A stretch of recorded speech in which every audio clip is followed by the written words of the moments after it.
and I will continue on. Let me close that out. And if you have questions during it, please let me know. I want to let you know I have no financial interest to disclose. I pay the lab. They do a good job for us. I have no interest. They're not paying me to do this. I invited them to come on and do a co-branded webinar to maybe teach you guys some things that they've taught me. And with digital dentistry, I know we're all moving forward that way. How you can incorporate that in your office, that's something I want to hear from Kevin, because I know a lot's changed just with even the last few weeks.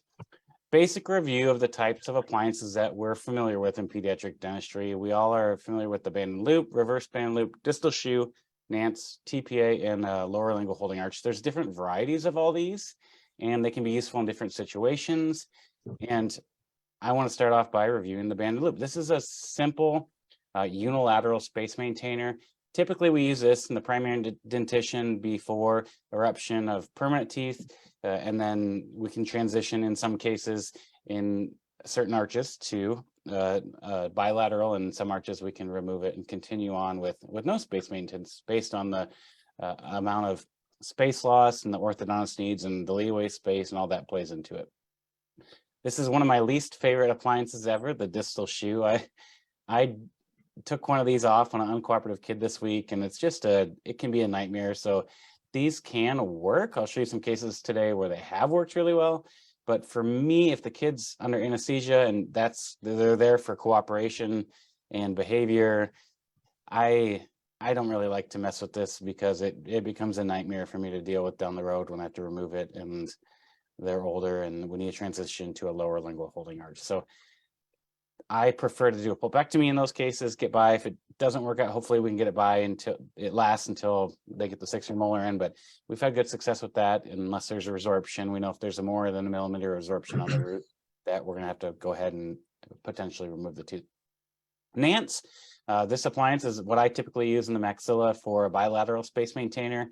I'm going to show you a wire Nance, which may be more hygienic tonight. I don't do that a lot, but Josh Wren used to do that a lot, who I purchased the company from, and it can be a lot more hygienic for some patients and a lot more comfortable. You don't have all that plaque. I remember one girl recently coming in and I looked under the Nance and I'm like, what is underneath that? And she had sequins from those, those things that change colors. She had sequins underneath her Nance and we took it off and cleaned it out. But you'd be surprised what you find underneath those. Lower lingual holding arch is another bilateral space maintainer for the permanent dentition. There are some limitations to this. One of the things that you may find, you may have a kid that comes in and they don't have all their permanent incisors in. And that's a great way where you maybe want to communicate with your lab. What I'll do on my cast is I will draw on the cast where I want the lower lingual holding arch to be cut back. So you'll have it cut back around where you expect the teeth to come in. Another great way we'll talk about later is omega loops. That can give you some flexibility. It does add cost to your lab bill, but that is another way that you can work with your lab to try to, maybe you put one of these in and you can take it out and adjust it and bend it and make it still fit for the kid as they continue to grow. Tips for best fitting appliances. This is what I learned from Kevin. I remember talking to Kevin, and one of the biggest problems that labs have is that they get sent a case and you want to do a lower lingual holding arch and the permanent first molars you think they're in, but just because they're erupting doesn't mean that they have their full height of contour erupted. And if they don't have the full height of contour erupted, the lab cannot fit a band. There is no way that they're going to be able to guarantee that band will fit. And if you don't send a band with it, it's going to be a failure from the start. And they'll write back on there that they cannot guarantee this work. So keep that in mind. Look at the casts that your assistants bring to you after they pour it up. Make sure that you can see the full height of contour. If you can't, consider a reverse band and loop or something more along those lines to get you by until you can go ahead. I've had this happen to me. I think I'm going to do a lower lingual holding arch and I'm like, oh, that molar is not enough. I'm going to change this to a reverse band and loop so we can band the primary first molar and still maintain that space. I would also contact your lab. Every lab's different. I've used different labs before I used Ohlendorf. Some like you to ship the bands, pour it up on the model. Some like you to ship them separate. I know Ohlendorf likes them separate. I don't fit bands unless it's something that hasn't worked out. it's a waste of my chair time when they are so good at what they do. Like, why would I spend more time fitting these bands when I could be serving another patient, doing another exam, doing another cleaning, doing another hall crown? It just makes more sense to rely on the lab, rely on a good impression from your assistants, and a good pour up to solidify the case. And if you're not sure what you want to do, just write "call me" on the prescription sheet. There is nothing wrong with calling lab. I've had so many things where I'm like, I had this one family, they're granola, and they don't want any metal, they don't want any fluoride, and I'm like, this kid needs bilateral space maintainers. And I said, I don't know what I want to do. So I wrote on this lab script, I want acrylic band and loops, call me to Ollendorf Labs. And one of the lab techs called me and said, what are you trying to do here? And I said, I've never done this before. I have no clue. They don't want any metal. I want to try something. They're willing to try it. And they ended up making using the retainer acrylic to make some somewhat hall crown band and loops. I cemented on with resin cement, and they've been rocking out great for 2 years now. So I'm gonna probably have to drill those off with the resin cement, but it's gonna maintain that space for the kid and meet the family where they are. Now, is that something you want to do in your practice every day? Probably not. You've probably have better ways to do it, but it's just one thing where, you know, if you want to think outside of the box and come up with something. I know that Kevin's made appliances for animals before, so there's nothing that you can't get by. I want to launch some polls here just to see where everyone is, and don't feel bad. This is just conversational. This is just, I'm going to go over all these cases here. This first poll, we'll give about 30 seconds here. Here we have a case where we're going to have transitional mixed dentition, and we are going to be removing the mandibular, let's pretend this is a panoramic. You're looking at like a panoramic view as depicted with the teeth erupting. We're going to be removing the mandibular right primary first molar with fully erupted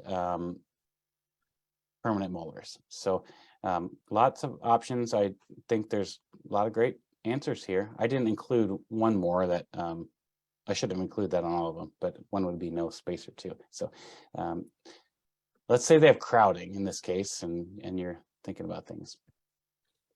Okay, we're going to go ahead and end this poll, and here we've got some great options. We could do a band and loop here. That is a great answer. So if we're waiting for that permanent tooth to erupt, that would be a wonderful thing to do for this kid. We have all the teeth in. We could also do a lower lingual holding arch here in this case. So band and loop would work for a little bit until that permanent molar comes in. If they have crowding, to save that leadway space, the lower lingual holding arch. If they have no crowding, no treatment would be indicated, and we'll go over that in just a minute here. I'm going to move on to our next poll here, just see where we're at. Let's see if we can go on to this. So we're going to be missing here. We've got transitional mixed dentition, and we have a poll launching here. So what kind of spacer would you use here? So we've got lots of different options. Things are changing on the screen here. Moving forward. Yeah, we're getting some good answers. We'll give a few more seconds to answer. It's good to just see where things are. I mean, this is a great conversation with space maintenance. Because I find there's lots of things you can do, but it's not always the right thing for the patient. Okay, looks like we got most of the answers in. I'm going to share the results here. So we've got, looks like we got a lot of people wanting to do a band and loop. That's probably what I would choose in this case here without the permanent molar behind it in. A lower lingual holding arch, you could do that, but you will have to consider at this point the eruption of the permanent teeth coming in and transitioning out of that. But I think the band and loop in this case may be the best choice in this situation. So I'm going to pull those off, and here we go to another case on the next slide here. I got to switch to the next poll here on the other screen. We'll launch this. So we're going to be in the primary dentition. All baby teeth, we're extracting a second molar due to resorption and necrosis here. This one is a fun one to deal with, I think, in your clinical situation. So I think we've got about, most of you that have been participating in here, we're about a few more coming in here. here we'll just share the results. So most of you picked a distal shoe, and unfortunately that is the bane of my existence with these. That's the best option here, I think. You can't really be able to do an answer TPA in this case, or the reverse band and loop. You could do that if you had a partially erupted permanent molar up there. That would be a great option for the kid. And let's move on to the next one. We're going to keep going through these. Let's go to polling question. We'll go through all the cases, and then I'll walk through them all with everyone, and we'll go through and see what. All right, so we're going to be, this is, the brown line is a partially erupted, that's our best depiction here, of a partially erupted permanent 6, and we're removing a mandibular E, or the second permanent, or primary molar here.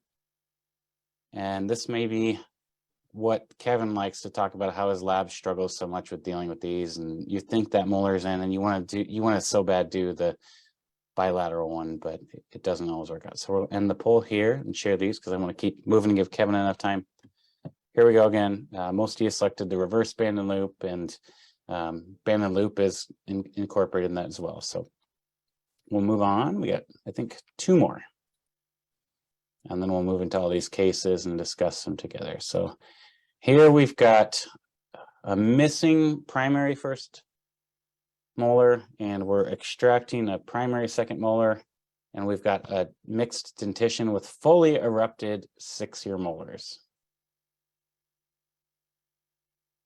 And we got a lot of results coming in here. Thank you all for participating. It's kind of makes it more fun just to kind of see where people are at and what people think. And I wish I could give you a tricky one where we got different things all over, but maybe that's advanced space maintenance. Okay, so most of us selected an answer TPA, and I think that's probably the best selection. You could do a long span banded loop in this case. If I've done that before in some cases where let's say we didn't have the opposing 6-year molar, and that may be something that you want to do in this situation. All right, our last poll here. Let's see, I got to get back to number 6. Stop sharing. I've never done polls in Zoom before, so that's a new one. I keep trying to advance our technology here. So here we've got missing first and second primary molars, and the transitional dentition, everything is erupted. We've got most people coming in here.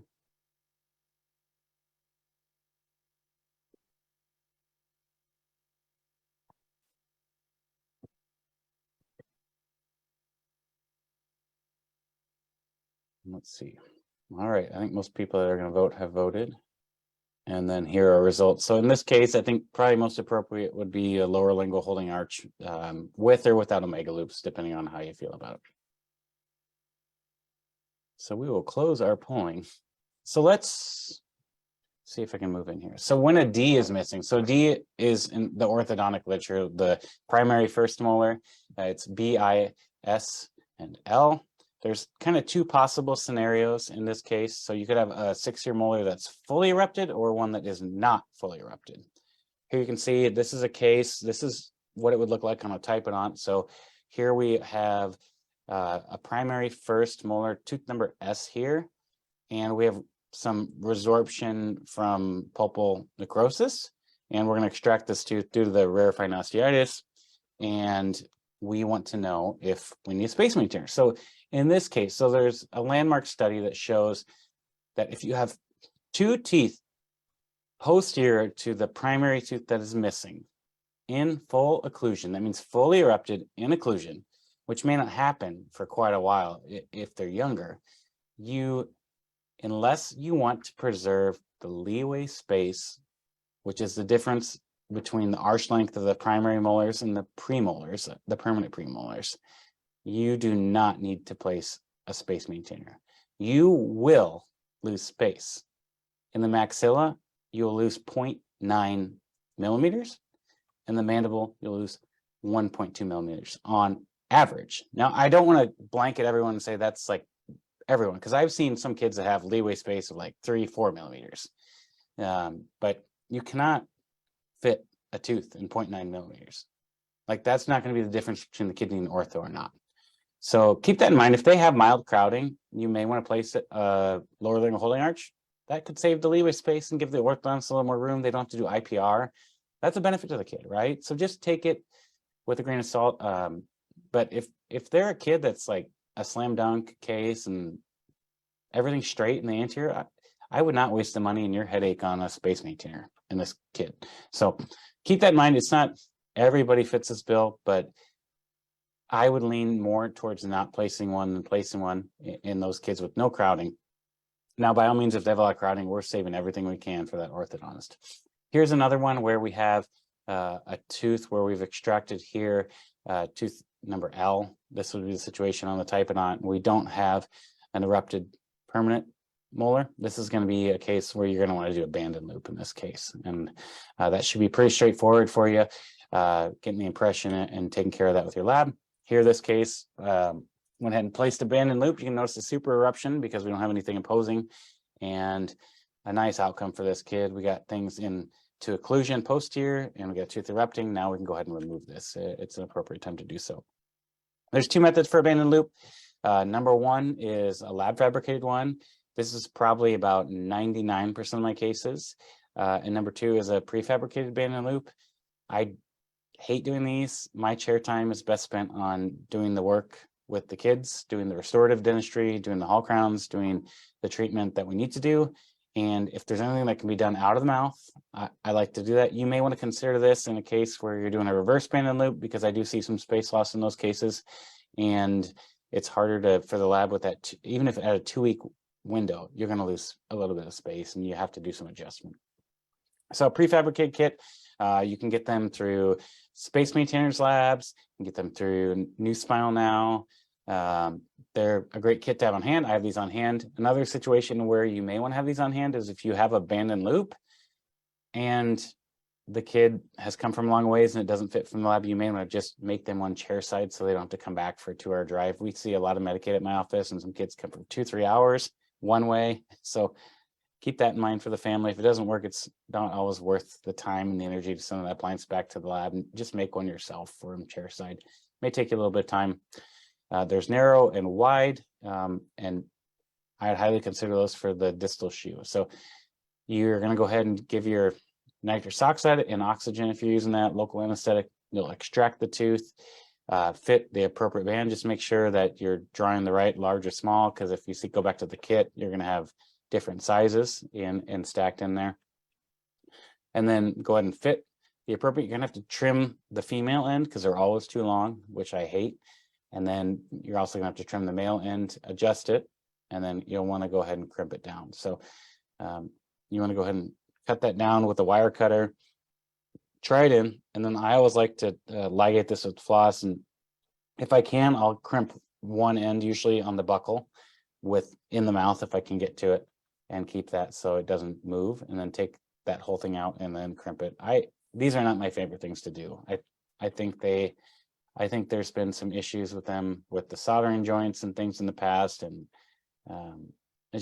it's not a fun thing to have these dip down and not fit well. I feel like I do a lot better job with the lab fabricated appliance. So here's one that's been done, extraction, same day delivery. The nice thing is the patient doesn't have to come back for another appointment. So if you've got those patients that only come in when they're in pain, right? They come in for the toothache and they need this, that can be a benefit too. Yeah, we'd like them to come in more often for prevention, but it can work. There also is times where we have an E missing. So we can have a 6-year molar that's not yet erupted and we extract an E. We can have a partially erupted molar here, like we talked about before, where we want to do the reverse band and loop, or in the upper arch, a fully erupted molar that we're missing some teeth in the lower arch, same thing as well. So here's a 6-year molar that's not erupted. This is a case where you're going to want to consider doing a distal shoe for the kid. Here's a case where we ended up having a kid that wasn't so cooperative for treatment. Here you can see socks on a rooster, open crown margin, not the best dentistry that we can do, but we did our best and it became necrotic, and that happens sometimes when the kids aren't cooperative. So we ended up going ahead and using some sedation here to fit and trim distal shoe, and go ahead and place that here, and then we transition that kid. You're going to have to transition that out to a Nance at some point because you're going to lose that primary first molar before that. So here's the transition we made it work, and we're probably going to be doing the same thing here on the lower arch with the maloresorption on teeth. So kids had a lot of dentistry. I don't tend to do pulpotomies and difficult dentistry on uncooperative kids because of the results I've seen. You got to have some level of cooperation to get things done. Here we have a number 2 example of a 6-year molar not fully erupted. This one, we had a failed pulpotomy, beautiful pulpotomy, just didn't work out. That happens sometimes. So ended up doing distal shoe. Here you can see we tried it in, make our PA to make sure we get in the right place, and it's sitting right over the permanent premolar. So we want to adjust that, take a new PA, and we're still not quite there. We want to make sure that fits right against the mesial surface of that 6-year molar. So we'll go ahead and trim that down, and now we can have a nice fit and a result here that we can all like. So here we go. As you get this out, take it out and trim it down as they get older here, and eventually transition that back into a lower lingual holding arch once that 6-year molar and the lower incisors erupt. Things not to do: a reverse band and loop distal shoe. Ooh, this is not mine, but what's going to happen when that molar gets above the height of contour of that distal band and there's nothing there in the middle? It's going to dip into that space. Like, this is not really doing anything for the kid at all. If that tooth was in more, it would. Here we have another distal shoe that is like a little too much length on that one, I will say. We got a good, if we could just take that and cut that down a little bit, that would be great. So if we have a partially erupted 6-year molar, in like this patient here, we've got this patient already quite a bit of crowding in the anterior teeth. You can see that and appreciate that. And we've extracted a primary second mandibular molar that we can't afford space loss, but we don't have enough. We don't have the lower incisors, and we don't have this tooth fully erupted. So we want to go ahead and place a reverse band and loop in this case. You can do prefabricated. I tend to do the lab fabricated, and then go ahead and replace that as that molar comes in, because this is what Kevin's talking about. When you look at this tooth, you look at the lower left permanent molar, number 19 here, and you would think, oh yeah, clinical. You just look at that as a dentist and think, I can get a band on that. And you make the impression, you send the lab, and they're like, well, partially, yeah, you have still an operculum over the distal, and we don't have the full height of contour. So the lab cannot in any way guarantee that they can make a band that's going to fit. So please consider another example. A lot of pediatric dentists, I don't have time for this. I honestly don't. We'll take orthodontic bands and pre-solder a 1-arm bandit and be able to just leave that in the long direction, then bend that with a 3-prong and bird beak. I don't have time to do all that. That's another option. That's a great option if you have assistants that are handy in soldering and tack welding. We have a way bigger fish to fry at my office than prefabricated ones. Here's another example of a custom one. You can do this. It's great. It's like it's better than the the chairside ones, but you got to have time to get all that made before you go into the clinic. Here's another example. We have, looks like we had a pulpotomy done. Didn't work out for the kid. Ended up having to extract the tooth before that 6-year molar was erupted. A reverse band and loop, and then transitioning here nicely to a lower lingual holding arch in the lower left. That's a beautiful result. That's successful space maintenance. Not simple, but successful. And here they are, coming back on recall. It's beautiful when it works out. Consequences of not maintaining the space. Here we can see a kid lost a second molar maxilla, upper left here, tooth number J, didn't get space maintenance, and the tooth kept moving mesial. And teeth are gonna move until they hit something, whether it be another tooth, the soft tissue. That's why when we have ectopic lower incisors, the tongue will push those other ones forward until they meet the lip. Muscles are strong things in our mouth that can move teeth. Let's move into scenario 3, where we have a 6 that's fully erupted and we are missing a E. So this would be a case where you want to consider Nance. This is a great option, a wire nance that rests on the palate. Kevin's done a few of these for me. That's used to be the standard that he did for me. I still do acrylic ones too, but just a great option. It's more hygienic. You can get underneath it and just make sure it's not impinging on the tissue too much because it doesn't have that acrylic button stop. So it can be, if you don't have this passively sitting there, it can cause embedding in the tissue. I've been there. I've had to bend them back. So again, I showed you a case of what not to do. This came in and we replaced this with this wire nance, and this kid's still gonna have a beautiful result here. So moving forward, consequences of not maintaining the E-space are removing another tooth. These premolars are gonna have to come out to let the other ones come in, or we're gonna have something that's gonna be surgically impacted and have to be removed later in life, and be a huge problem for the kids. One of the best things to do for these kids with crowding and not having space maintenance is being able to be the dentist. I would not have a problem in this kid here taking out that premolar and putting a space maintainer in and getting those canines in and just managing their growth and doing that. I have so many kids that can't see the orthodontist because they have Medicaid, and there's no way that second premolar is going to come in. And if I can put an nance in and get the canine and then the premolar and then take that out and let everything move forward as the teeth erupt and let the third molars come in. I have so many kids I've done that for that it's been so successful, and I'm saving them from a lifelong journey of headaches. So let's move to the lower arch. We're missing a D and an E.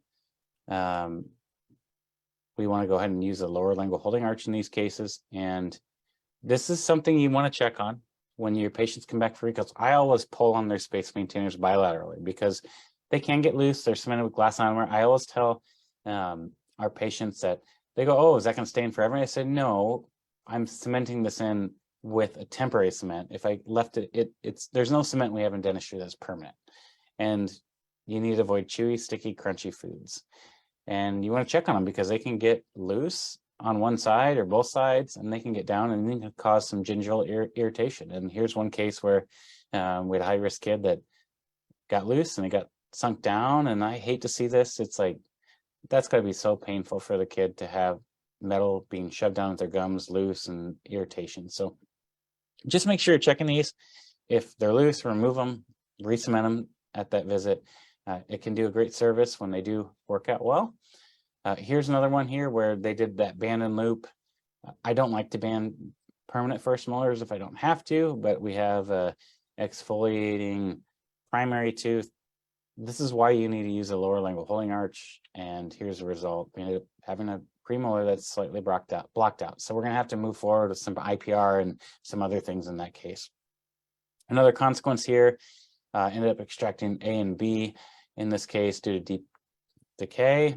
Patient never returned for a space maintainer, and here you can see the result. You've got space loss, and now in this case I'd probably end up removing the permanent first premolar. I think that's a slam dunk at this point with the canine and everything, and not ideal, not where you want to be, but it happens sometimes. Another case here where this is a case where we had some teeth extracted, I and J, same thing. We're in the same situation. And it's a difficult situation for families to be in. Another case here where we removed J and patient didn't return. We've got another premolar blocked out. These are all things that we can prevent as long as we educate our families. So I'm going to move forward. I'm going to turn this over to Kevin here. I think I'm going to stop my share. Kevin Ohlendorf is from Ohlendorf Appliance Laboratories in St. Louis. He's been a presenter at the AEPD over and over again here. And I'm going to see if we can make him the host for now. We'll turn him on. So are you there, Kevin? I am here. Awesome. I can't wait to hear what you'd have to say about fitting a band and teaching us a lot of things. I'm going to stop my video and just sit back and enjoy, because I'm looking forward to this. Well, great. I really appreciate the opportunity. This is great. With one of the things with COVID that's kind of been nice is to be able to start doing some of these webinars like this. And we never used to do them or even think about doing them, but COVID kind of forced our hand to start doing them. And I've, really enjoyed them over the, last couple of years. If you can say there's something positive out of what's happened, this might be one of them. But really enjoyed your presentation. You did a great job of going over all the different types of space maintainers and everything that's there. And I'm going to take it a little bit further for you and kind of give you everybody the lab's perspective, a little bit on digital dentistry, how it works, sending in cases digitally, how we manage these cases digitally at the lab, and then give you some tips and tricks to kind of help you manage your space maintainer cases, and then give you one of the biggest things that has changed and will change appliance therapy in the future going forward. It's amazing what's going to happen, and I'll share with you that at the end. So that's a little plug. You got to stay all the way till the end to hear what this revolutionary new technology is. You're going to be blown away by it. Yeah, I think I know what it is, Kevin. I'm excited for. I haven't tried it yet. Chris keeps bugging my ear, but oh man, I'm excited to have you share this with the world. Yeah, when you see it, you're going to be blown away, and you're going to go. I really think it's going to change the way. Well, we'll talk about it when we get there. So I don't want to spoil it for everybody. So let me try to share my screen here. All right. Let's see. There we go. Oh, did it share? Can you see my? Yep, you're looking great, Kevin. Thanks for sharing it. Yep. Okay, perfect. So we're located in St. Louis, Missouri. I'm the third generation owner of the lab. My grandpa started it in 1933. So to say we've seen it all, we have seen it all. And we are an appliance therapy lab. We don't do crown and bridge or dentures. We specialize in all kinds of space maintenance, retainers, ortho appliances. We do everything but, every type of appliance therapy that there is. So we really feel like we're experts, and we have some real technical knowledge and information that we can share with you. So today I want to talk about some of the different things that we deal with or see at the lab. Basically, how the digital workflow works. If you're taking scans, some different tips and tricks that you can use for sending in your cases. And then the last one is going to be our 3D printed bands. I really liked your polls that you gave. I'd love to be able to put a poll up to see how many people are taking scans and how many people are using traditional impressions to send their cases in. Be interesting to see. But we're gonna go through the digital part just so everybody understands it. If you're using a scanner and sending in digital scans, you'll understand how it works a little bit better. And if you're considering using or buying a scanner later on, this will kind of give you an idea of how it works with the lab and how we use it. But basically the digital workflow for the laboratory, if you have a digital scan, you can send the scans either two ways. You can upload it in an STL file on our website, or you can send the scan through your system. And it doesn't matter which way for us, we get them all different ways. But if you have a scan that you want to send us and you want to send it through our website, just go to ohlendorfappliancelab.com. And on the bottom right-hand corner, you see the 3D digital portal icon, and you just select that. That'll lead you to the next area where you can just drag your files directly into this area, and they'll then be uploaded to the cloud. It's all HIPAA compliant, so everything's protected. And so then you can upload the scans that way. We'll get a message that they're there, and we can start downloading them that way. You can upload any notes or your prescription sheet or whatever you need in this way too, if you want to do it through our website. I know a lot of people, and the majority of the cases we get come through your own system, and we accept scans from all the systems. iTero is probably the most popular. We get about 50% of the scans from iTero, and then the remaining 50% come from all the other different systems. So we're set up to get any scan from anybody in any type of system that you might have. The process is really simple. Once you've uploaded a scan, we get an email notification that it has been uploaded and that we can now download it. And each system has their own interface. And what happens is we log into that system, like we'll log into iTero or 3Shape, and it'll show us that all the scans that are there that are available to be downloaded, and we will download them, and the system will convert them into STL files. So STL is a digital file that's an open source file that anybody can read. And so that's what we use. It's a 3D file, and that's what we need in order to create the 3D printed models that we make the appliances from. So this is the 3Shape portal that we see on the lab side.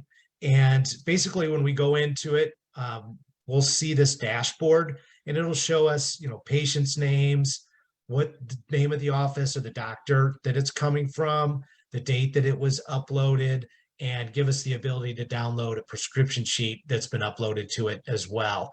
And what's nice is if once we've downloaded it, we get a check mark that says, yes, it's been downloaded, so we can reference through to make sure we don't miss any of these. But we go through these dashboards through all the different systems, and they all have their own version of it in order for us to check and make sure that we've got everybody, all the patients that have come in, that they're all ready to go.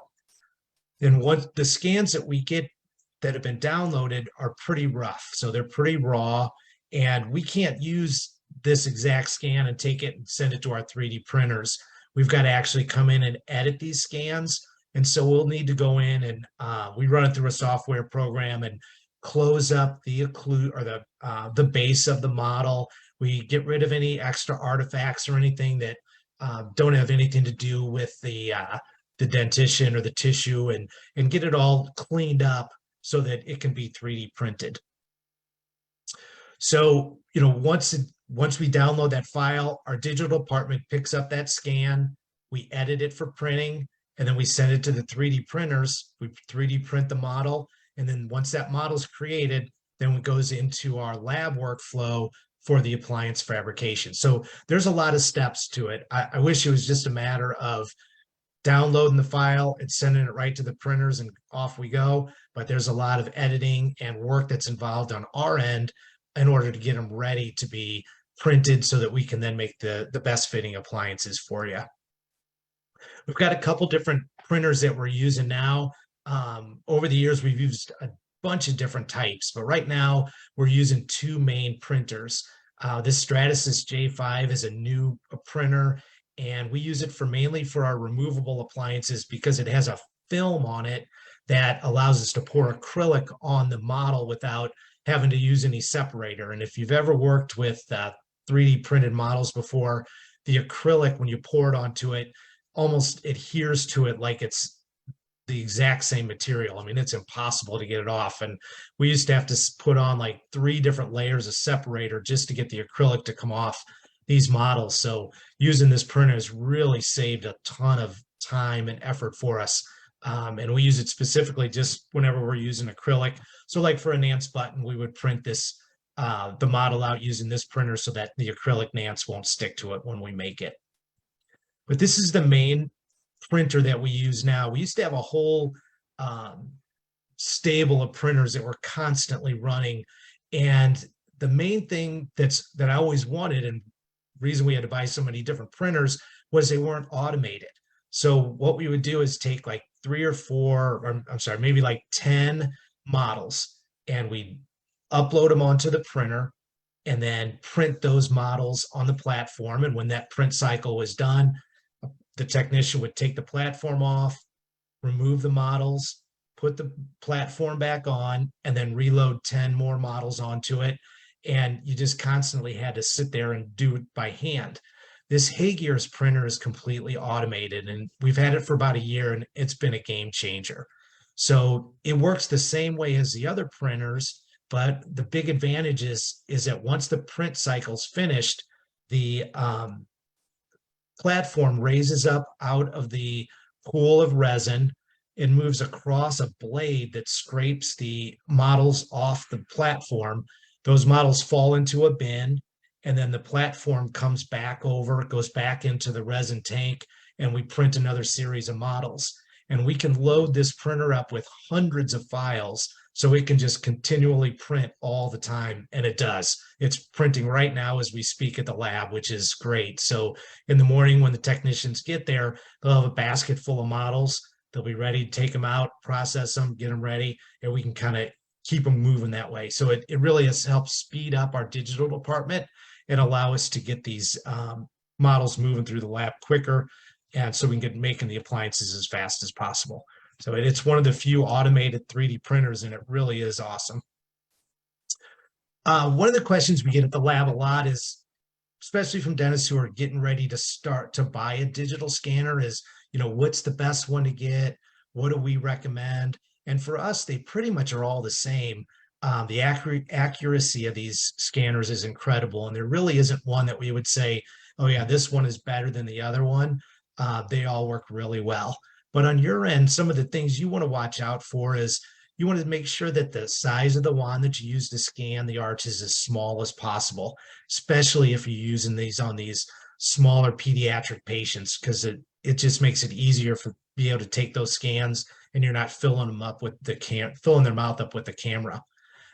Processing time is important. You want it to be fast. The faster it processes, the less time you have to take scanning the patients. And then the number of steps that you have to do from start to a completed scan, you want that to be as few as possible. So again, you're getting them in, scanned, and out of there as quickly as you possibly can. Some of the different tips and tricks that you want to consider when you're using space maintainers or, with any of them, and they're questions we get at the lab all the time. Should we send our own bands? Should we have you fit them? How do I send bands if I'm taking scans? What type of models or scans do I need? What type of space maintainers to use? Should I use separators? And then what are the big issues that we see at the lab? So let's go through these real quick. Basically, about 75% of the cases that we get at the lab, we fit the bands. So just like Dr. Johnson said, the way he does it at his practice, he sends in the models where we get a scan, we trim the molars, fit the bands, and then make the appliances. We've got great technicians. The technicians that are in our banding department have been with us for 15 to 20 years, all of them. And that's all they do all day, are trim molars and fit bands. And so they're really skilled. And they're awesome, Kevin. They're awesome. Thank you. I can't tell you, I'm sorry to interrupt you, but I can't tell you how, when I get an appliance back that doesn't fit, like patients ask me how often that happen. I'm like, never. I'm sorry. Well, I appreciate that. You give us some great praise. I really appreciate it. And I'm going to make sure I tell them, because I do a poor job of recognizing their ability and their skills. I need to tell them more. So I definitely will say something to them tomorrow to make sure that they know about the good job that they're doing. But it's a real skill, and there's a lot to it. So there's some, different tips and tricks, and we'll talk through this as we go. But one thing that we do recommend is if you are sending your own bands, to not pour them up in the model, to just send them separate in a plastic bag. And I know no one would send anything like this, but if you come into the lab every day, you see models like this. You got bands poured on, they're upside down, they're on the wrong tooth. When they vibrated the bands or the impressions, the bands shake all over the place, no matter how much wax or glue you put in there. And so then what we have to do is we have to duplicate this model and then trim the bands off of it, and then trim the second duplicate model to refit the bands to get them in the ideal position. And what we found is if you send them separately, then our technicians have been doing this for so long, they know exactly where to seat and how the band should sit on the tooth, and they'll get that for you every time. So you can have the confidence when you send cases to us that we'll get your bands fitted in the right spot. You don't need to pour them up. And I'm sure your assistants will love the fact that they don't have to mess with pouring up bands and impressions, because it's not easy to do. Some of the different options for fitting your bands and then sending scans. So we get this question a lot. I'm sending scans, so what do I do with the bands? So you can send them separately, and we do have doctors that'll do that. They'll scan digitally scan the arch and then put a note sending bands separate, and they'll put the bands in the mail using our postage free mailing labels. And once we get the bands from the mail, we'll match everything up and get the appliances made, and that works out fine. You don't want to scan the arch with the bands on. We always want a clean scan. Again, we'll fit the bands in the ideal position where they need to be. We don't need you to show us. We know what we need, where they need to go. But one of the really better ways to do this instead of sending the bands is just give us the size that you used. So when you do the scan, just say, size your bands, size 37. Do the scan, and the notes when the scan, you send it to us, say, I need a band and loop for the lower left molar, use band size 37. And we'll take that band out of our inventory, use that size, and that works great.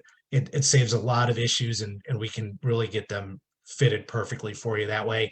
And it saves us having to match stuff up and wait for the bands to come in the mail. Because the whole idea, one of the big benefits of doing the scans is that we're not waiting on the mail. We're not waiting on the post office or UPS. We're getting stuff done right away. So for these, for the different space maintainers, whether you're sending models or scans, for band and loops, we can use a quadrant impression is fine. You don't have to take a full arch. For Nances and TPAs, we do want a full palate as much as you can give us. And then lingual arches, a horseshoe is okay, especially if you're just taking scans. One of the things to remember, good guideline, the more you give us, the better. If you think, oh, you don't need that much or whatever, go ahead and give it to us, especially with the scans. If we don't need it, we won't use it, but it's a lot easier for us to get the best fitting appliances to you if we have more information to work with than less. When you're taking your uppers with scans, I'd really recommend always taking a full palate scan of the upper, just getting that practice no matter what the type of appliance you need, because you'd be amazed how many times we need a full palate in making an appliance. It just really helps out. Again, the more information we have, the better, and the better fitting appliance we can make for you. And for the space maintainers, we don't need an opposing arch. Just the arch that the appliance is going to be made on really is all we need. So like Dr. Johnson said, there's tons of different space maintainers out there. Everybody has their favorites, but every once in a while, things are going to come up and you're going to be like, not sure what the best option is for this, or wonder what my options are. Give us a call. Ask for Al. He's in charge of our technical support department. He's been with us for about 25 years, and Al works really well with the doctors, answering questions, there to help out any way that you possibly can. He's easy to get a hold of. I really recommend you doing that. You can also email us a picture of the arch. If you want to take a real quick picture, email it to us and just say, hey, what are my options for space maintainers? You can email me or Al, and we'll get back with you and give you the information you need. And as always, like Dr. Johnson said, if you have any questions, you want to go ahead and just send the case, send it, right? Call me about the options. And when it comes in, one of us will contact you, and we can go over the different options, give you all the information, and assist you any way we can to make sure that we get you the best appliance possible. And we really recommend you doing that, because there's a lot of options. There's some things that we can help explain or work with you so that you get the very best appliance possible. And we prefer you get exactly what you want with the best possible appliance for your patient than having to send stuff back, or things don't work, or have to call you because of issues and different things. So definitely lean on us. That's what we're there for. Another good question we get are, our separators needed? And really, it's really important to get good separation for these bands to fit properly. As you can see, the band on the left there is seated properly. You've got about 1 millimeter of crown above the occlusal of the band, and it's even all the way around. So you don't want to see more crown on the distal or more on the buccal. You want to make sure that that's even, and that it's about 1 millimeter above. If you can't get the band seated down all the way, like the picture on the right, you end up having to bend the band over the occlusal. It's not going to cement well. It's going to be a bad fitting appliance. It's not going to work out. And a lot of that has to do, like Dr. Johnson said, with partially erupted molars and trying to estimate the shape of the tooth subgingival to get that band to be able to go under the tissue and then still fit around the molar. So the more separation you have, the easier it is to get that to fit on there, and the better you'll be able to get it to fit properly. Some doctors I know will go in and they may do a little bit of IPR on the distal of an opposing molar to get a or the interproximal to get that band to fit instead of separators. That's an option, but I think separators are the best way to do it. And it's really important to get them to make sure that they stay in and they're not popping out on you. And like you said, the biggest issue is trying to get bands to fit on these partially erupted teeth. And there's many reasons why. You've got tissue over the distal of the molar, the widest portion is under the tissue. We've got to estimate it. The band material, if it has to go too far subgingival, it can cause pain for the patient. And what we end up doing sometimes is festooning them so that we're making them a little thinner. And when we do that, it weakens the band. So you have a tendency to possibly have the breakage on those bands, or they may split if we have to take too much of the band material off there. So this is the biggest issue that we see at the lab, and we try to do everything we can to make it work, but sometimes you can't even use a separator. They haven't erupted so much. So with that being said, the big announcement or the big revolutionary thing that we're now offering that's going to change all this are 3D printed bands and appliances. They're really amazing. And we've been working with them for over a year now, but we just launched them and let everybody know that they were available in August of this year. So we have a bunch of them out there, tons of cases already started, and the feedback has been tremendous. So it takes advantage of using the latest CAD/CAM technology. It's great for space maintainers with partially erupted molars because the band is only cemented on the crown of the tooth. You don't need separation because it doesn't go interproximal and it doesn't go subgingival. This is an example of a lingual arch. The bands are 3D printed and the lingual arch is printed as well. So this is all one piece appliance. It's not bands with a wire welded or soldered to the bands. This has all been completely 3D printed right here. It's a game changer. And I really think within the next 3 to 5 years, traditional bands will be a thing of the past and 3D printed bands will be the way everybody goes. It's amazing how quickly our doctors are trying them and immediately saying, switch me over. I want 3D printed bands on all my appliances. It's caught on that fast and have that much of a difference with it. But you can see that and I got some better pictures of this as well, but the bands don't go subgingival and they just go right on the crown. What these allow us to do is to be able to form the material on the crown of the tooth, where with a traditional band, if you try to bend it over to get it to form fit around that molar, you'd crease it. But with the 3D printing, we can actually contour it exactly around the shape of the tooth so it fits perfectly that way. It really is great. Like I said, no separators are needed, so you save an appointment. You don't have to worry. You can scan them and have them back to seat the appliance when you get it back. You don't have to have them in a couple days before to get the separators in there. There's no pain insertion because nothing's going subgingival. There's no path of insertion issues because even if the molars are dumped in a little bit, it's still going to just be cemented on the crown itself. You don't have to worry about how that band's going to fit as it goes down subgingivally. The material's a little bit stronger. It's a little thicker than the band material, traditional band material, because you're not going interproximal with it.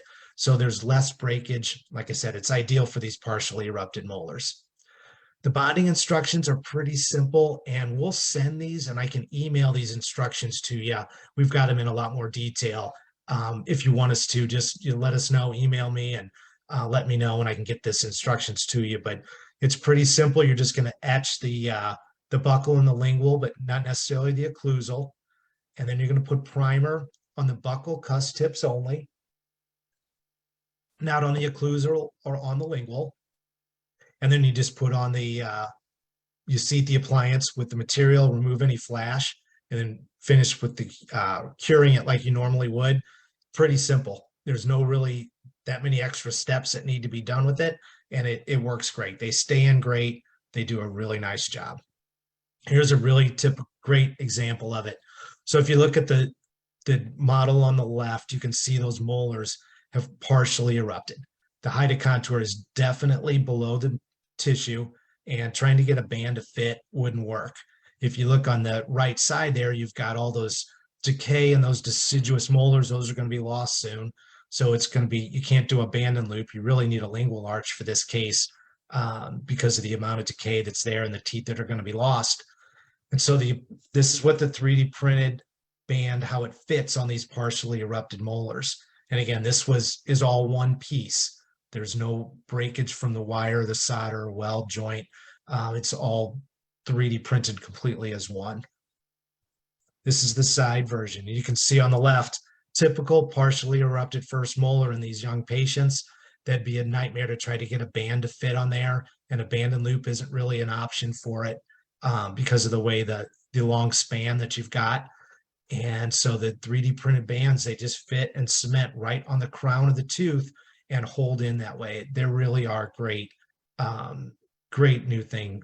I can't say enough about them. I keep saying great. I repeat myself over and over. I apologize, but we're really excited about them. So with that, that's about all I've got.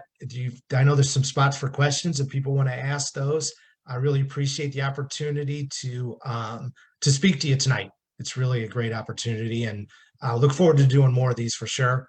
This is a lab we just moved in here a year and a half ago, and super excited about all the opportunities and things that are going on in that building. So thanks again, Dr. Johnson. I appreciate it, and I hope I've been able to give you some new information about space maintainers, the lab, digital flow that you didn't know before. So I appreciate it. Thank you. Yeah, thank you, Kevin. Can you make me host again? Because I've lost my privileges. Because All right. I don't know how you do that. I'm totally new to this. Okay, stop sharing. All right. Did that do it? Probably Nope. not. No. I think it's down at the bottom. Okay. Because you're the host. All right.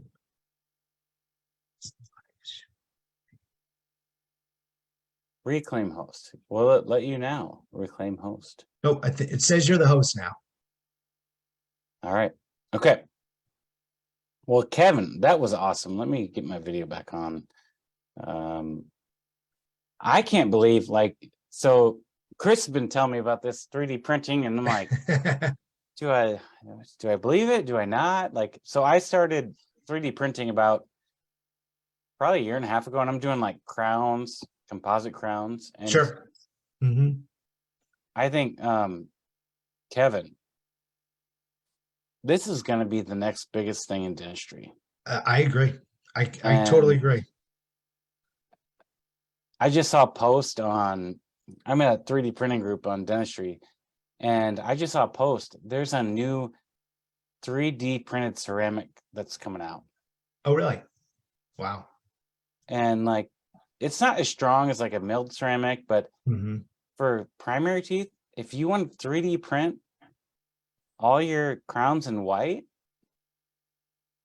3D print your space maintainers. I know that's probably more not cost effective, but gosh, in just 3-4 years, where are we going with this? This is going to be incredible. I'm excited for it. I'm glad you're adopting it too, because what you just told me was now I don't have to worry about if I have a bad impression. So, right, exactly. I mean, I appreciate everything you've offered. I'm going to switch back here.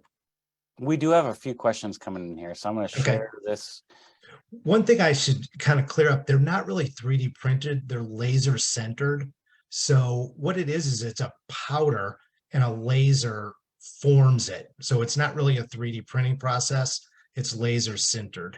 But everybody understands, if you say 3D printed, everybody understands how that, what that's about. So that kind of explains how it is. Okay, so we have, let me answer a few questions here. We'll see. I've got a few and you have some. Okay. Oh gosh, here we go. If you do a reverse band and loop, do you eventually change it out to a regular band and loop once the first molar erupts? So that is an awesome question. So the reverse band and loop, maybe Kevin just solved our problem tonight with that 3D printing and having that be on the occlusal surface. Maybe that's our answer. But typically, yes, I will. Once that tooth erupts enough, we'll change that out either to a Nance or lower lingual holding arch in those cases. Okay, another question. When you have a distal shoe, when do you trim them? When do you remove them and re-cement? It just depends on the patient. So you got to have the distal shoe is like, in my mind, it's the worst appliance ever. Like, How do you really feel? How do you feel about it? Honestly, I've stopped doing them. Like, we can deal with things down the road. Maybe we extract the permanent molar. If they have a lot of crowd, so if the kid has crowding in the anterior and you extract the molar and you want to place a distal shoe, maybe it's better to just extract the permanent first molar and not deal with all that crap that goes along with the distal shoe. But if you do and honestly, to me, Kevin, it's like cooperation is low. I have no threshold for distal shoe. Like there is no way it's happening, because I just had one, the most distal shoes I inherit from other people, and I have to cut them off. They're like crown and distal shoes, and it's like the kid's 8 or 9 and they're still not cooperative because they haven't been seen over 3 months. They have not built a relationship. The kid hasn't been in. They're high risk. Like, I get it, but meet the patient where they're at. Not, I have high blood pressure. Not everyone wants to not have salt, not work out. Like, you make choices in life, and you can only do so much. And the appliance, if they're not cooperative, you can do it. Yeah, you can do it. You can prescribe medication as a doctor, but you're not going to go home with them and make them take it. Right. Exactly. So, yep. Distal shoes, I don't do them anymore. I don't do them. We deal with the consequences later, and there's so many things you can do. Take out the molar and let everything move forward, and let the third molar. I think that is something that we don't think about enough. And I have a great article. I was asked to write an article for Dental Town in February, and my topic is extraction of the permanent first molar. It is a great solution to a lot of our problems, and nobody wants to do it because people think it's a cornerstone in the mouth, and that is not true. And I want to, maybe that's another webinar. Yeah, right. Definitely. Okay. Kevin, here's one for you. Let's answer this one live. Are 3D printed appliances made of metal or a different material? No, it is metal. It's stainless. It's a stainless steel based metal, but it is definitely metal. So is it like nickel in it, if people have allergies to nickel? There is. Yeah, there is. So it's like a powder, a metal powder, and then as it's sprinkled over the tooth, and a laser comes over the top of it and really like melts the powder to become the solid material and form the shape of the tooth or the wire, or the band of the wire. I have another question, Kevin. What's the cost of that versus a typical band for you as the lab? Is it more? Or? It is. So we charge $10 per band for a 3D printed band. And but you have to, it's added onto the cost of the appliance. So like if a band and loop is, $50, then it would be the band and loop plus $10 for the 3D printed band. So it'd be $60. You're also, I mean, to me as a dentist, you're also not soldering that. So you're going to have a stronger joint of a 3D printed appliance versus one you make with Al. Absolutely. And you're saving an appointment because you don't have to put separators in there. And, band and loop, you wouldn't have to, but for a lot of the other appliances, that you save an appointment with it. That's wonderful. Okay, another question here. Do you have to worry about infra-occlusion from the band being on the occlusal table? Here is our question here, Kevin. So it's a little thicker and there's a little give and take with it. So there is going to be a little bit of bite opening because that material is in there, but it's really minor. And with all the advantages that you get from having a 3D printed band over a traditional band, it's something that it's not an issue. And we haven't had any problems. Any of the doctors or the feedback from their patients complain about it in any way. Yeah, I think Kevin, if you look at what I've seen with Hall crowns, and you might call me crazy, but I've done Hall crowns on permanent molars. Sure. Yeah. And I only got that because one of my colleagues was doing it, and I was like, Well, gosh, heresy. This kid's only got one tooth to do. Why don't I jump in and try it? I mean, what's the Sure. worst that can happen? We have to cut it off and go to sedation anyways. They already need it. Right. But these kids their bone is so pliable. Everything's coming in. I think we have a lot more leeway with kids.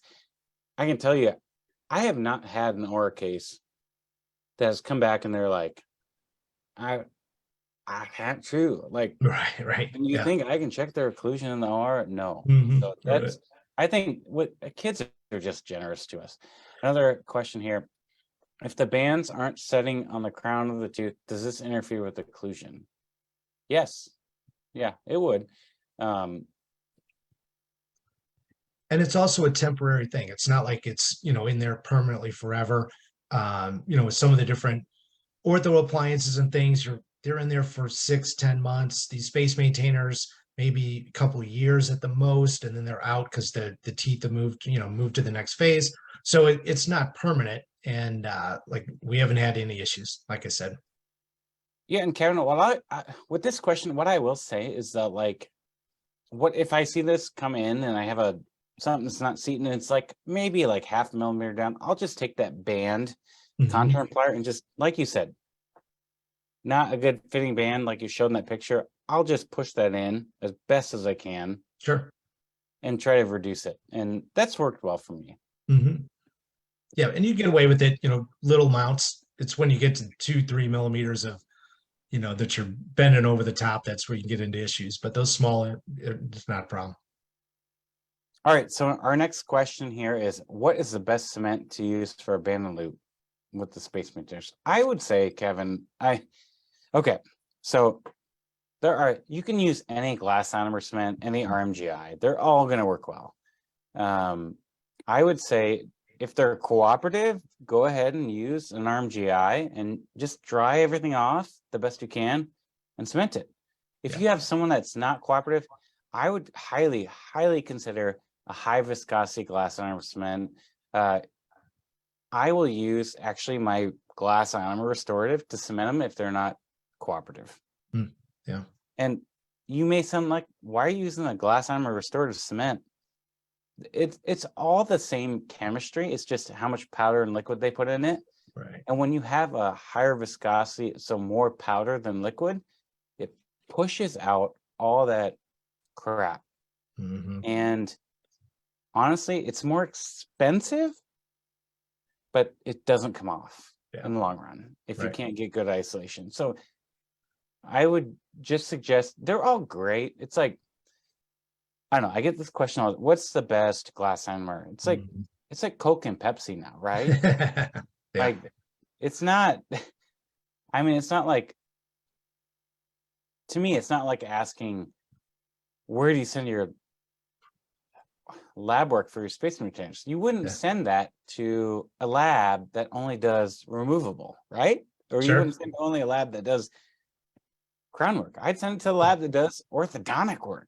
Like, that's where I'd send it. Like, it's not like that. So honestly, it's more expensive, but if you have an uncooperative kid, I would highly consider, if you use Keytac, if you use Fuji 9, if you use Fuji Equia, I use Riva Self-Care HV. Like, if I've had a kid that's like, the space maintainers not working well, we have a little bigger gap than we want because they're wiggly and they can't make it.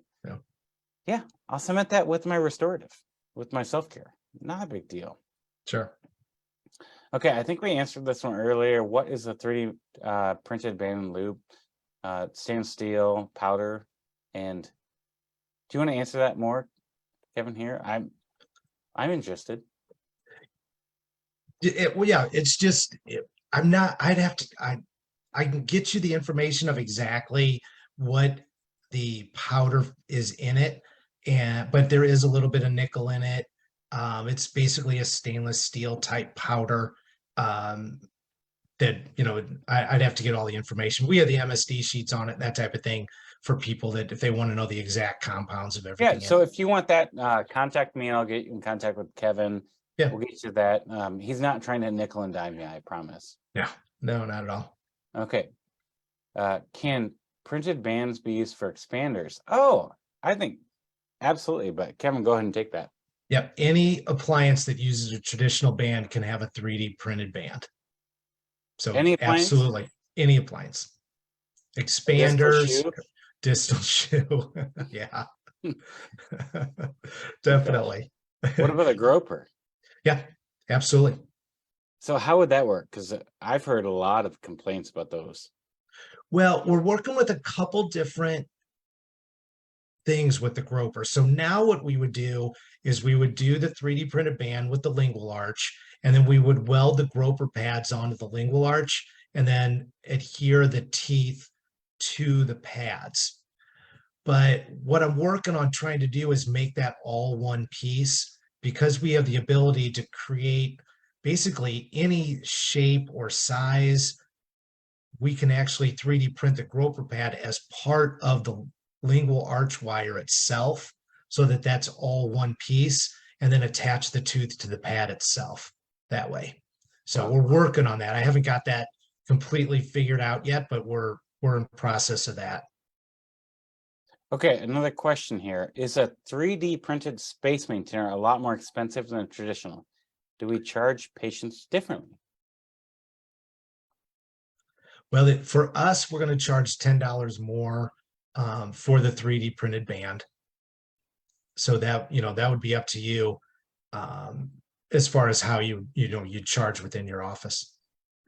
So Kevin, that's a great point. But if you have, let me put this in perspective for people. I haven't tried this yet. I'd love to. This.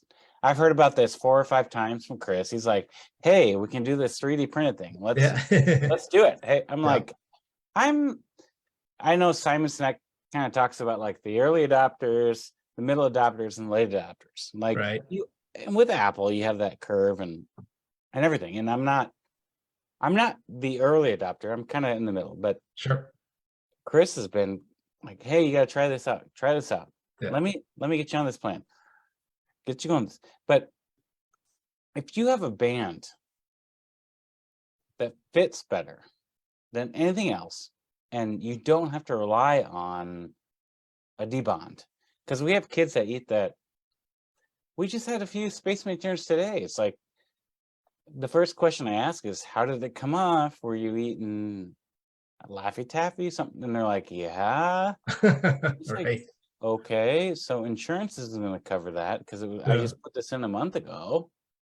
The mom's not going to be happy with me if I charge them for it, right? Right. So if I can increase my fees $10, right? That's not unreasonable. And I can not have that appointment where I have to spend $10 in cement.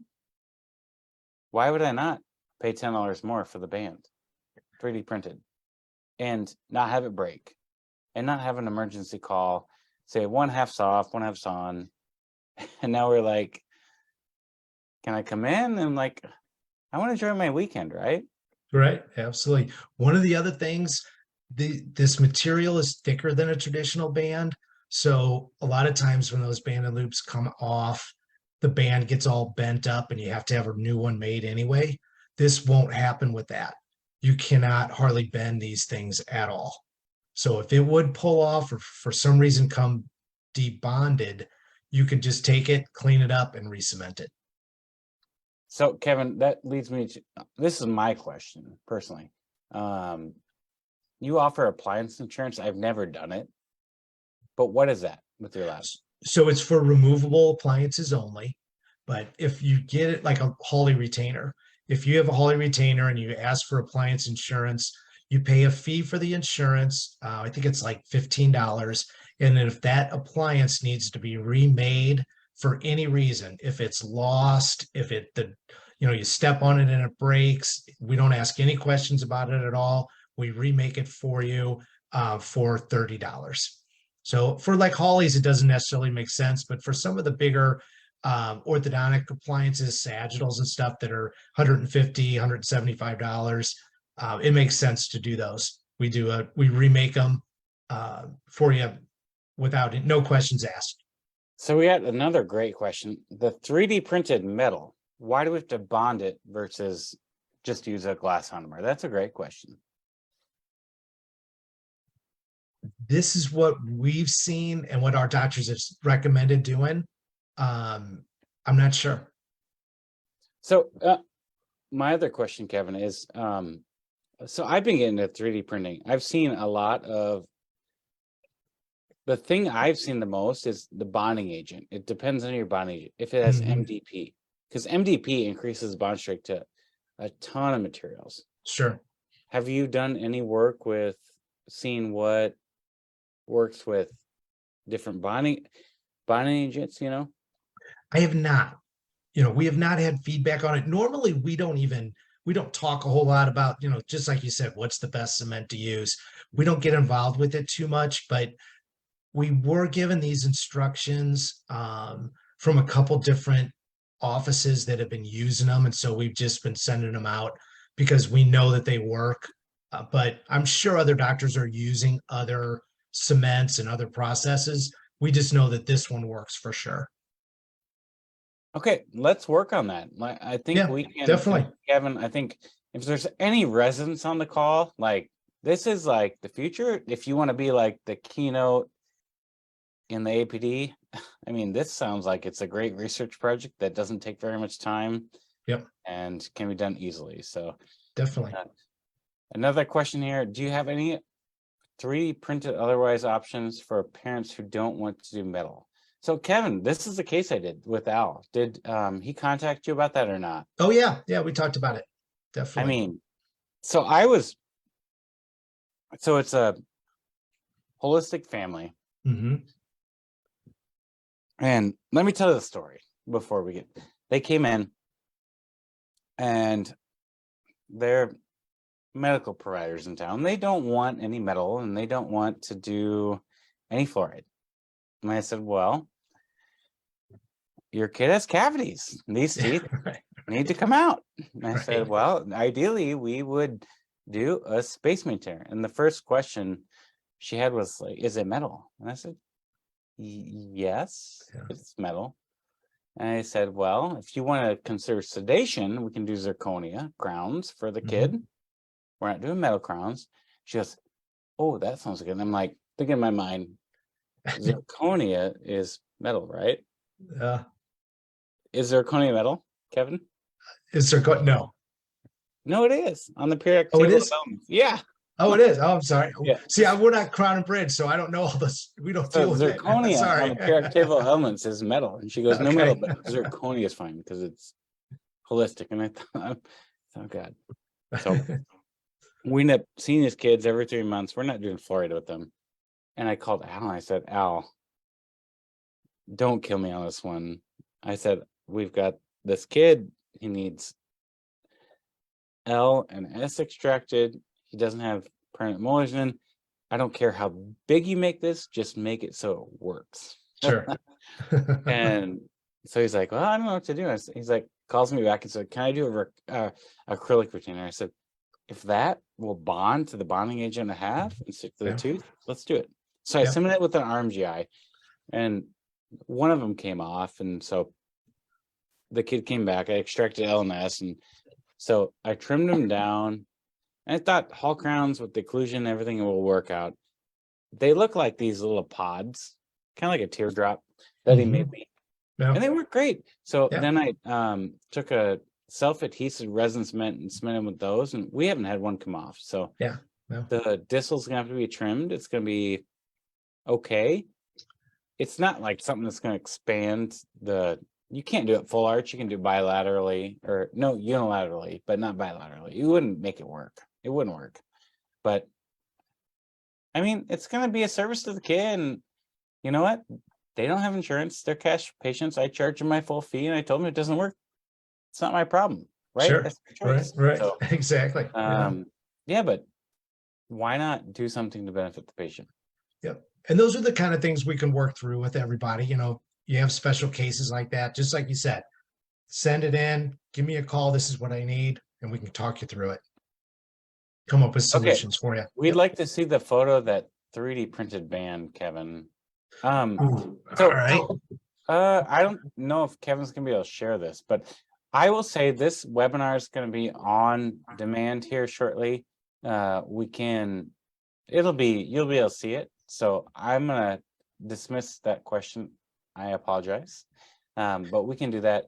I want to move in now to share with you how to get your seat credit. I appreciate you, Kevin. These are the instructions. So at the end of this seminar, you're going to get emailed a survey. The code for tonight for your AEGD credits is CE4DK5. This is our 5th webinar that we're giving CE4 for free. So I will personally hand deliver via email in 1 week your certificate. So fill it out. It's going to be a Google form this time. I'm trying to adapt and be current. This webinar will be on demand at pediatricdentalce.com, probably within a week.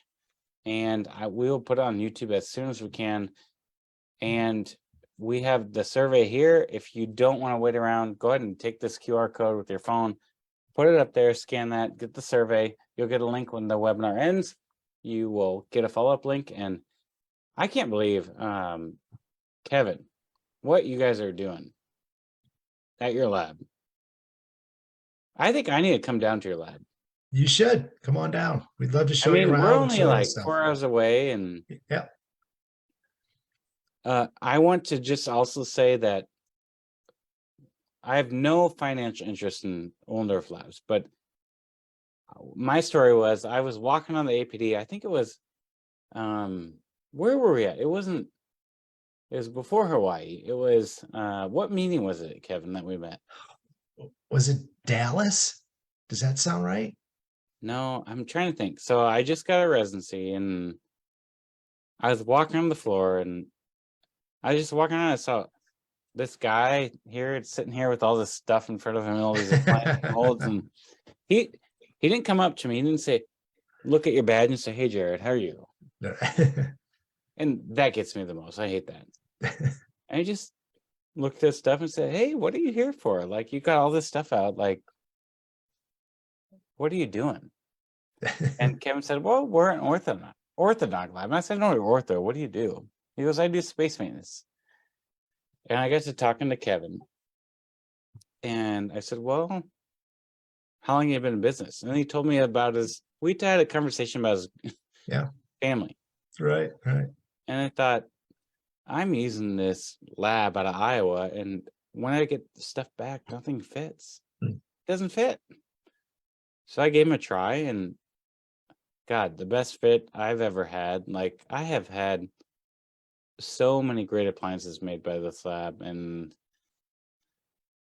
I mean, we got another question coming in, but I appreciate it. That's very kind of you. I really appreciate it. The code again is CE4DK5. So continuing education for DK, like tooth decay, DK5. And Chris, your main man, has been great. He's trying to get me on this 3D printed bands. I'm not there yet. I haven't tried it, but I think now after the webinar, that will be great. Good. And also, we're starting to use their Clear Force here at our office. We're trying to get going with that, with their 3D printing and the Medit scanner. I have Medit scanner, and I think honestly, if you're a pediatric dentist and you want to get into this, just get the scanner. The start. Personally, for me, I looked at all of them, and like, you can get the one that goes the fastest, but it's all chair time. Like, if you're gonna do, if you want to do 3D printed stuff and aligners, right, Kevin? Yep. Right.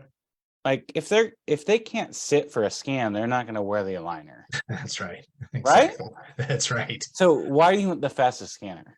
Yeah. So for me, the Medit worked best, and Medit i700 wireless now. I missed out on that, but the Medit i700 is awesome. We can scan a kid. We can have a kid that's not cooperative. I can scan their anterior teeth, D, E, F, and G, and print resin crowns for them. Sure. And CE4DK, continuing education for DK5 is the code. Please use that. You'll be sent a link, and I appreciate you guys asking, but it's always going to be continuing education for decay, because that's what we do. Yep. But back to the story. It's like, it's not about, to me, Kevin, it's not about having the best technology. It's about what's going to work in your hands, because you can have the fastest scanner, but if they can't sit for the scan, are they going to wear the retainer? Right. The clear aligner? Yeah. Right? They're not going That's to wear right. it. Yeah, and it's all on you, because for us it doesn't make any difference. The scans come as files, so all the interfaces work just as well. It's what it works best in your hands, like you said. And you get paid regardless. It doesn't matter. We would do Yep. take them all. We can handle Yep. them all. So that's awesome. Yeah. Let me see what we got here as far as else. So let me go back to this for some people that are. Another question here. Repeat the code again. CE40K5. And I can email that to you. If you guys, I'm an open book. If you have something that you're not comfortable with it and you can't figure out how to get the CE, like, email me. It's info@ptechdentalce.com. You can get on the website by all means. So, and you'll get an email here closing out. So, Kevin, I want to thank you for your time. This has been awesome. I mean, I think I learned more tonight than from you than anything else. Like 3D printed bands, 3D. Man, that's awesome. So, I kind of want to try them here, and I know Chris has been pushing me, and I think we're gonna probably on these partially roughed molars make it work. It makes more sense than having a band. And the other advantage is that band's not going to get pushed down between, like that case I showed earlier, that you're not going to have that band get pushed down. Right. So, and I think, Kevin, if I play around with it a little bit more, that using a bonding agent, MDP and RMGI, I think we can probably make that work. Because what I've seen with my 3D printed crowns is if I put bonding agent in the intaglio surface, don't cure it, put an RMGI in, and then cement it. I've had zero issues since doing that, and that's from Wally Rene from the MOD Institute. So I think that'd be great. Let me know. We'd love some more, give some people some other options. Without a doubt, that'd be really cool. And because that's extraoral, intraoral, like there's got to be a way to make it work for kids, and I think we can. And sure, I'm excited. Like, yeah, I don't know. I want to move dentistry forward. I could see the smile on your face when you said, wow, I've got something to share with you tonight. And exactly. Appreciate Ohlendorf Appliance Laboratory. This is my lab. This is the only lab I'm going to trust. As long as I'm practicing, they are great. Appliances fit. They take care of you. If something doesn't fit, they redo it at no cost. I won't say that, guarantee that at all, but when something doesn't, the reason they're so good is the reason they do it at no cost is because they're so good. They don't redo it often. So when you send something back, it's time. So absolutely. I see people are winding down. I don't want to take anyone's more time tonight. But Kevin, thank you again. And gosh, I want to come to St. Louis, go to the zoo, just do all the things we can do down there. Sounds good. Thanks for having me. We should do this again. We'll come up with some more topics and do another one. I really appreciate it. Yeah, let's get into clear aligners. Let's advance the profession. So again, thanks, 100%. Kevin. Thank you, Chris, also for organizing this, and we'll see all of you in the future. Great. Thank you.